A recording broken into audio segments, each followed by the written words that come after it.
দেশের ২৩তম রাষ্ট্রপতি নির্বাচনের মনোনয়নপত্র জমাদানের শেষ দিন আজ, অর্থাৎ আজ বিকেল ৪টার মধ্যে আনুষ্ঠানিকভাবে যারা নির্বাচন কমিশনে এসে মনোনয়নপত্র জমা দেবেন সেটির সর্বশেষ দিন আজ। এবং এইটিকে ঘিরেই কিন্তু নির্বাচন কমিশনের সকাল থেকে আমরা যেটি দেখছি যে যারা এখানের চাকরিজীবীরা আছেন তারা কিন্তু ইতিমধ্যে এখানে এসে উপস্থিত হয়েছেন। এবং এই আজকে যে জমাদানের শেষ দিন, মনোনয়ন জমাদানের শেষ দিন, সেটিকে ঘিরে কিন্তু রাজনৈতিক দলগুলোর যে প্রস্তুতি, সেই প্রস্তুতিও সম্পন্ন হয়েছে। এবং আমরা যদি বলি যে ইতিমধ্যে আমরা নিশ্চিত হয়েছি যে ১১ দলীয় জোটের যিনি প্রার্থী অবসরপ্রাপ্ত কর্নেল অলি আহমেদ, তিনি ১১ দলীয় পক্ষ থেকে নিশ্চিত হয়েছেন। এবং বিএনপির পক্ষ থেকেও আজ দুপুর ১২টা নাগাদ তাদের স্থায়ী কমিটির একটি বৈঠক হওয়ার কথা রয়েছে, যে বৈঠক পরবর্তী সময়ে তাদের যিনি আসলে প্রার্থী হবেন, একক প্রার্থী, তার নামও ঘোষণা করা হবে। এসব কিছুকে ঘিরেই আজকে আমরা আলোচনা করব। এসব আলোচনার সঙ্গে আমাদের সঙ্গে এখন যুক্ত হবেন আমাদের সহকর্মী হাবিবুর রহমান শান্ত। আমরা তার সঙ্গে কথা বলবো এবং এই যে নির্বাচন, সেই নির্বাচনের আদ্যপান্ত সেটি নিয়েও আমরা আসলে জানার চেষ্টা করব। শান্ত, কেমন আছেন আপনি? ভালো, ধন্যবাদ মাসুদ আমাকে ডেকে নেওয়ার জন্য। আসলে আমরা দেখছিলাম যেমনটি আপনি বলছিলেন যে নির্বাচন কমিশনের যেই ব্যস্ততা, সেই ব্যস্ততা আমরা দেখছিলাম নির্বাচন কমিশনের সামনে। তবে নির্বাচন কমিশন ছাড়াও কিন্তু আমরা বিভিন্ন দল যারা আছেন, যারা এবার রাষ্ট্রপতির যে মনোনয়ন ফর্ম নিয়েছেন, বিএনপি থেকেও নিয়েছেন দুটি ফর্ম, এবং ১১ দলীয় জোট যেটি আছে সেটি থেকেও একটি ফর্ম নেওয়া হয়েছে, এবং তারাও কিন্তু ব্যস্ততার মধ্যেই আসলে দিনটি পার করছে। এবং এখন পর্যন্ত ১১ দলীয় জোটের যে রাষ্ট্রপতি মনোনয়ন ফর্ম আসলে কাকে দেয়া হবে, মনোনীত কাকে করা হবে, সেটি কিন্তু নির্ধারণ করা হয়েছে। তবে সরকার দল যেটি বিএনপি, তারা কিন্তু এখন পর্যন্ত নির্ধারণ করতে পারেনি। আসলে নির্ধারণ করতে পেরেছে বা পারেনি সেটি নিশ্চিত করে বলা যাচ্ছে না। তবে সেটি আসলে গণযোগাযোগ বা গণমাধ্যমে সেটি উঠে আসেনি যে কে আসলে তাদের বিএনপির হয়ে প্রতিনিধিত্ব করছেন রাষ্ট্রপতি নির্বাচনে। এখন পর্যন্ত আসলে কাকে এগিয়ে রাখছে বিএনপি, এমন কোনো ধরনের তালিকা কি আপনার কাছে আছে কিনা? আসলে এটি এখন পর্যন্ত নিশ্চিত করে বলা যাচ্ছে না। তবে যতটুকু জানা গেছে যে স্থায়ী কমিটির যেই মতামত, সেই মতামত কিন্তু আগেই জনাব তারেক রহমান, বাংলাদেশের প্রধানমন্ত্রী, তাকে জানিয়ে দেওয়া হয়েছে। এবং সেটি জানিয়ে দেওয়া হয়েছে, কিন্তু বিএনপির যেই সাংগঠনিক নীরবতা, সেই নীরবতার কারণে আসলে এখন পর্যন্ত আমরা তেমন কোনো তথ্য পাইনি। তবে গুঞ্জন অনুযায়ী অনেকের নাম এগিয়ে সামনে আসছে। তার মধ্যে অন্যতম যার নামটা সবার প্রথমে আসে, তিনি হচ্ছেন স্থায়ী সরকার মন্ত্রী যিনি আছেন, মির্জা ফখরুল ইসলাম আলমগীর, তার নামটাই কিন্তু প্রথমে আসছেন। এছাড়াও কিন্তু বেশ কিছুদিন যাবৎ মঈন খান, এছাড়া ডক্টর মোশাররফ হোসেনের নাম, এছাড়াও বিভিন্ন ব্যক্তিবর্গের নাম কিন্তু বিএনপির পক্ষ থেকে উঠে এসেছে। তারা দুটি ফর্ম নিয়েছেন এখন পর্যন্ত। তবে একজনের পক্ষে দুটি ফর্ম দেওয়ার নিয়ম আছে নির্বাচন কমিশনে, এবং সেটি শাহাবুদ্দিন চুপ্পু, যিনি ২২তম রাষ্ট্রপতি ছিলেন বাংলাদেশের, তার পক্ষেও কিন্তু দুটি মনোনয়ন ফর্ম নেওয়া হয়েছিল। এবং বিএনপিও সেটিই করেছে, দুটি মনোনয়ন ফর্ম নিয়েছে, এবং দুটি মনোনয়ন ফর্ম একজন ব্যক্তির নামেও জমা হতে পারে। সেটি নিয়ে কোনো সমস্যা নেই আসলে। নির্বাচন আগামী কত তারিখ অনুষ্ঠিত হবে এবং নির্বাচনের সর্বশেষ মনোনয়নপত্র দাখিল, মনোনয়নপত্র প্রত্যাহার এবং ভোট গ্রহণ, সেটির তারিখ সম্পর্কে আপনার কাছে কোনো তথ্য আছে কিনা? আসলে আজকেই মনোনয়নপত্র দাখিলের সর্বশেষ সময়, আজকে বিকাল ৪টা পর্যন্ত নির্বাচন কমিশন একটি টাইম লিমিট করে দিয়েছেন। আজকে বিকাল ৪টার মধ্যে যারা মনোনয়ন নিয়েছেন তারা মনোনয়ন ফর্মটি জমা দিবেন। এবং ১৬ তারিখ নাগাদ বলা হচ্ছে যে ১৬ তারিখ নাগাদ তাদের যেই সেই বাছাই প্রক্রিয়া চলবে। এবং ১৮ তারিখ নাগাদ কেউ যদি চায় যে তাদের মনোনয়ন ফর্ম প্রত্যাহার করবে, তাহলে ১৮ তারিখের মধ্যেই সেটি করতে হবে। আর নির্বাচন সেটি ২০ আগস্ট হবে, এবং সেটি সংসদেই হবে, এবং সেটি ২টা থেকে ৫টা পর্যন্ত সংসদের যেই অধিবেশন আছে সেই অধিবেশনেই হবে। এবং সেটিতে কিন্তু বলা হচ্ছে যে যারা মনোনয়ন ফর্ম নিয়েছেন, যারা নির্বাচনের প্রতিনিধিত্ব করছেন, তাদের পাশে সংসদ সদস্যরা সিগনেচার করে সেই ব্যালটটি জমা দেবেন, এবং সেখানেই কিন্তু ভোট গণনা হবে, এবং সেদিনই কিন্তু ফলাফল জানিয়ে দেওয়া হবে। আমরা একটি আসলে গুঞ্জন শুনতে পাচ্ছি যে বিএনপির পক্ষ থেকে বলা হচ্ছে যে তাদের যেই ভোটাররা আছেন, বিশেষ করে বিএনপি মনোনীত যারা সংসদ সদস্য, তাদের ভোটগুলো বিএনপি মনোনীত যে প্রার্থী থাকবেন, রাষ্ট্রপতি প্রার্থী থাকবেন, তাকেই দিতে হবে। এ বিষয়ে আপনার কাছে কোনো সুনির্দিষ্ট তথ্য আছে কিনা? আসলে সংবিধান অনুযায়ী, বাংলাদেশের সংবিধান অনুযায়ী ৭০ ধারা অনুযায়ী, যেটি এখন পর্যন্ত পরিবর্তন হয়নি, সংবিধান সংশোধন পরিষদ বা হচ্ছে সংবিধান যেই অ্যামেন্ডমেন্টের কথা বলা হচ্ছিল, সেই অ্যামেন্ডমেন্টটি কিন্তু এখনো হয়ে ওঠেনি। তবে বর্তমান যে সংবিধান আছে, সেই সংবিধানের ৭০ ধারা অনুযায়ী যদি কোনো ব্যক্তি, কোনো সংসদ সদস্য যদি দলের বাহিরে ভোট দেয়, তাহলে তার সংসদীয় যে আসন সেটি আসলে বাতিল হয়ে যাবে। সেই সংবিধান অনুযায়ী কিন্তু এখন পর্যন্ত চলছেন। তবে এখানে আসলে কিছুটা জল ঘোলা করার মতো কিছু সংবাদ এসেছে, যেমন 11 দলীয় জোটের যিনি রাষ্ট্রপতি মনোনয়ন পেয়েছেন কর্নেল অলি আহমেদ, অবসরপ্রাপ্ত কর্নেল অলি আহমেদ, তিনি কিন্তু বলছেন যে তিনি যেহেতু সাবেক বিএনপি নেতা এবং মন্ত্রী ছিলেন, সেই অনুযায়ী তিনি বলছেন যে বিএনপির অনেক সংসদ সদস্যদের ভোটই কিন্তু তার ঝুড়িতে যাবে। কিন্তু বাংলাদেশের সংবিধান অনুযায়ী, সংবিধান নিয়ম অনুযায়ী আসলে এটি বহির্ভূত। আর সংবিধানের বাহিরে গিয়ে যদি কেউ দলের বাহিরে গিয়ে যদি ভোট দেয়, তাহলে তার সংসদীয় আসন চলে যাওয়ার সম্ভাবনা আছে, যেহেতু বাংলাদেশের পূর্ববর্তী সংবিধান এখন পর্যন্ত জারি আছে। আমরা আসলে একটি বিষয় জানি যে বিএনপি মহাসচিব তিনি দীর্ঘদিন ধরে বিএনপির মহাসচিবের দায়িত্ব পালন করছেন। আজকে যদি তিনি মনোনয়ন পান, সেই ক্ষেত্রে বিএনপির পরবর্তী মহাসচিবের নাম কি আসতে পারে, এমন কোনো আলোচনা আপনার কাছে আছে কিনা, বা এমন কোনো তথ্য আছে কিনা? আসলে এমন কোনো তথ্য নেই, কেননা মির্জা ফখরুল ইসলাম আলমগীর তিনি অনেক সূত্র থেকে বলা যাচ্ছে যে তিনি আসলে রাষ্ট্রপতি হচ্ছেন। তবে এটি কিন্তু এখন পর্যন্ত বিএনপি সরকার নিশ্চিত করেনি, এবং বিএনপি সরকার নিশ্চিত না করার ফলে এখন পর্যন্ত স্থায়ী কমিটিতে কি আলোচনা হয়েছে এবং পরবর্তী সময়ে আসলে তারা কি সিদ্ধান্তে উপনীত হবেন, যে মির্জা ফখরুল ইসলাম আলমগীরের যেই মন্ত্রিত্ব সেটি আসলে কাকে দেওয়া হবে, বা মহাসচিবের পদটি আসলে কাকে দেওয়া হবে, সেটি কিন্তু এখন পর্যন্ত নিশ্চিত করে বলা হয়নি।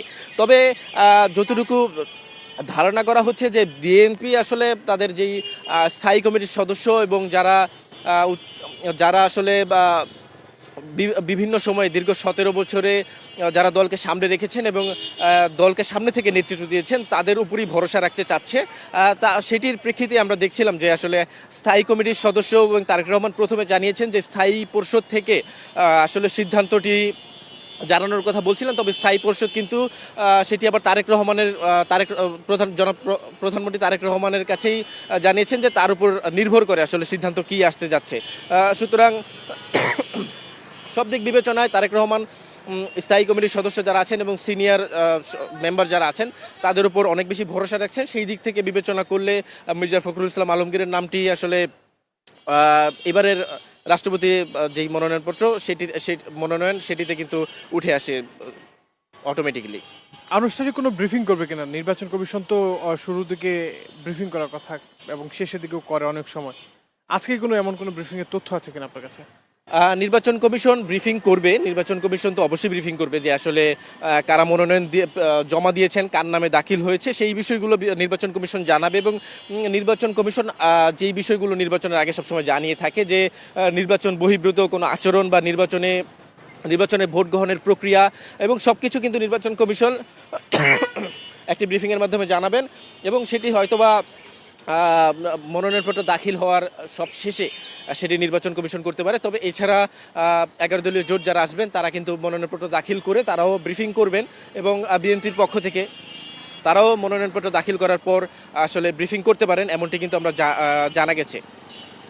শান্ত, আবারও ফিরবো আপনার কাছে। আমরা এতক্ষণ যাবত শুনছিলাম যে যেই 23তম রাষ্ট্রপতি নির্বাচনের মনোনয়নপত্র দাখিল, সেই দাখিলের আজকেই শেষ দিন এবং আগামী 16 তারিখ পর্যন্ত সেই মনোনয়নপত্রগুলো বাছাই। 18 তারিখে সেই মনোনয়নপত্র প্রত্যাহারের দিন যারা প্রার্থী হবেন তারা প্রত্যাহার করতে পারবেন, এবং 20 আগস্ট 23তম রাষ্ট্রপতি হিসেবে ভোট প্রদান করবে সংসদ সদস্যরা।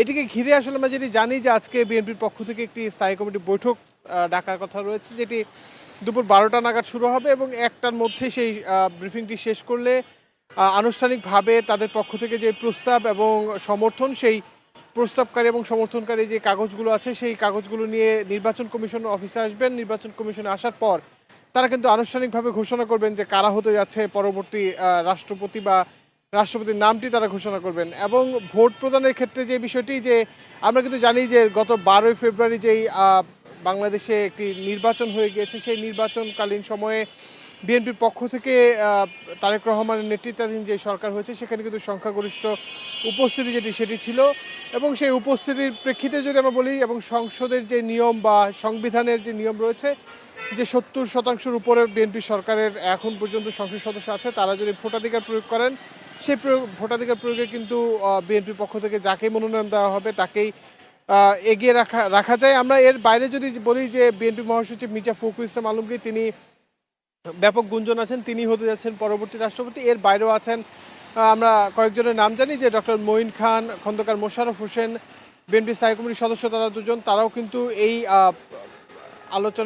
আলোচনায় আছেন। এবং এর বাইরে যদি আরো একটি বিষয় আমরা লক্ষ্য করি যে এবার যে নির্বাচন সেটি কিন্তু দীর্ঘ ৩৫ বছর পর, অর্থাৎ যেই সংবিধানের নিয়ম অনুযায়ী যে নির্বাচনটি গত সাড়ে তিন দশক আগে হয়েছিল, সেই ৩.৫ দশক পর আবারও আজ মনোনয়নপত্র দাখিল এবং ২০ তারিখের যে নির্বাচন সেটির মাধ্যমে কিন্তু আবারও রাষ্ট্রপতির ক্ষেত্রে সংসদীয় নির্বাচনের পদ্ধতিটি উপস্থিতি প্রত্যক্ষ করা যাবে। এবং ইতিমধ্যে আমরা যেটি দেখছি যে নির্বাচন কমিশন ভবন যেটি আছে সেখানে কিন্তু নিরাপত্তা বেষ্টনীয় আছে। আমরা দেখছিলাম কিছুক্ষণ আগে পুলিশের পক্ষ থেকে এবং যেই চেকপোস্টটি আসে সেই চেকপোস্টে কিন্তু প্রায় প্রত্যেককেই চেক ইনের মাধ্যমে ভেতর প্রবেশ করানো হচ্ছে। নির্বাচন কমিশনের যারা গুরুত্বপূর্ণ ব্যক্তি আছেন তারাও কিন্তু এখানে আসতে শুরু করেছেন। আজ দুপুর ১২টার পর অর্থাৎ ১২টা থেকে ১টা পর্যন্ত বিএনপির স্থায়ী কমিটি বৈঠক হয়েছে। সেই স্থায়ী কমিটির বৈঠকটি কিন্তু বিএনপি আগেই নিশ্চিত করেছে যে এখানে নেতৃত্ব দেবেন বিএনপি চেয়ারম্যান এবং বাংলাদেশের প্রধানমন্ত্রী তারেক রহমান। সেই নেতৃত্বের মাধ্যমেই কিন্তু উঠে আসবে যে কারা হতে যাচ্ছেন বিএনপি মনোনীত প্রার্থী এবং সেই মনোনীত প্রার্থী আজকে বেলা ২টার সময় এখানে এসে তারা মনোনয়নপত্র জমা দিবেন। সেই মনোনয়নপত্র জমা দেওয়া পরবর্তী সময়ে যেই আইন কানুন বা আইন শৃঙ্খলাগুলো রয়েছে ভোট প্রদানের ক্ষেত্রে এবং অন্যান্য যেই আচরণ বিধি রয়েছে সেগুলো নিয়ে নির্বাচন কমিশন একটি ব্রিফিং করবেন, যে ব্রিফিংয়ের মাধ্যমে প্রতিটি প্রার্থী এবং দলীয় প্রধানদের বা দলীয় যারা আসবেন তাদেরকে সিদ্ধান্ত জানানো হবে। সেইটি সময় পর্যন্ত কিন্তু আমাদের অপেক্ষা করতে হবে, দেখতে হবে যে কারা আসলে বিএনপির পক্ষ থেকে মনোনয়ন পায়। কিন্তু জোর গুঞ্জন যেটি আসলে শোনা যাচ্ছে সেই গুঞ্জনকে আমরা যদি বাইরে রাখি, আজকে এখানে অনেকেই মনোনয়নপত্র জমা দেবেন। বিশেষ করে এখানে আমরা যেমনটি জানি যে 11 দলীয় জোটে যারা প্রার্থী রয়েছেন তারা মনোনয়নপত্র জমা দিতে পারেন। এর বাইরেও আমরা জানি যে অন্যান্য যারা স্বতন্ত্র থেকেও নির্বাচন করতে চান তারাও কিন্তু এখানে এসে প্রার্থিতা জমা দিবেন। এই সব কিছুকে ঘিরেই কিন্তু ইতিমধ্যেই সর্বসাকুল্য যে প্রস্তুতি সেই প্রস্তুতিগুলো সম্পন্ন করে রেখেছে নির্বাচন কমিশন। এবং নির্বাচন ভবনের সামনে যে চিত্র সেটি যদি বলি যে গণমাধ্যম কর্মীদের উপস্থিতি বাড়ছে, রাজনৈতিক কর্মীরাও বেলা 11টা থেকে এখানে এসে তাদের যেই ফর্মগুলো যারা আসলে মনোনয়ন পেয়েছেন বা স্বতন্ত্রভাবে নির্বাচন করবেন তাদের কিন্তু মনোনয়ন ফর্মগুলো এখানে জমা দেওয়া হবে। সেই জমাদান পরবর্তী সময়ে তারা এখানে আনুষ্ঠানিকভাবে ব্রিফিং করে যে আচরণ বিধিগুলো রয়েছে সেই আচরণ বিধি সম্পর্কে জানান দিবেন। সেই জানান পরবর্তী সময়ে কিন্তু আসলে নিশ্চিত হওয়া যাবে যে এখানে কারা আসলে কোন দলের পক্ষ থেকে মনোনয়ন পাওয়া যাচ্ছে। আমরা যেমনটি জানি যে বিএনপি স্থায়ী কমিটির বৈঠকটি বেলা 12টার সময় অনুষ্ঠিত হবে, যে বৈঠকের মাধ্যমে আসলে তারা সিদ্ধান্ত নেবেন। বিএনপি স্থায়ী কমিটির সদস্য যারা আছেন তাদের প্রত্যেককে নিয়ে মিটিংটি করার কথা রয়েছে। যদি সেটি স্থানটি এখন পর্যন্ত গণমাধ্যমে গুঞ্জন আছে যেটি আসলে গুলশান বিএনপি চেয়ারপারসন কার্যালয় অথবা প্রধানমন্ত্রী যে কার্যালয় রয়েছে বা সচিবালয়, সেই তিনটি জায়গায় যে কোনো একটিতে অনুষ্ঠিত হতে পারে। এসব কিছুকে ঘিরেই কিন্তু এখনও তাদের যে প্রস্তুতি সেটি চলছে। এবং যেই 23তম রাষ্ট্রপতি সেটি কিন্তু আমরা যেমনটি জানি যে গত 24শে জুলাই সাবেক রাষ্ট্রপতি শাহাবুদ্দিন তিনি আসলে পদত্যাগ করেন। সেই পদত্যাগ মেয়াদ সম্পন্ন হওয়ার আগে তিনি পদত্যাগ করেন। সেই পদত্যাগ পরবর্তী সময়ে এখন সংসদের স্পিকার যিনি ছিলেন সংবিধান অনুযায়ী তাকে আসলে ভারপ্রাপ্ত রাষ্ট্রপতির পদ দেওয়া হয়। ইতিমধ্যে আমরা যেমনটি জানি যে তিনি ইতিমধ্যে বঙ্গভবনের বাসিন্দা হয়েছেন। অর্থাৎ আর মাত্র কয়েকদিন পর আসলে জানা যাবে যে কারা কে হতে যাচ্ছেন বঙ্গভবনের স্থায়ী বাসিন্দা, অর্থাৎ যে মেয়াদটি রয়েছে সেই মেয়াদ পর্যন্ত কে আসলে সেই পদটি বা সেই বঙ্গভবনের বাসভবনের জায়গাটি গ্রহণ করে সেটি জানা যাবে। ইতিমধ্যেই আমরা ব্যাপক আলোচনা দেখছি।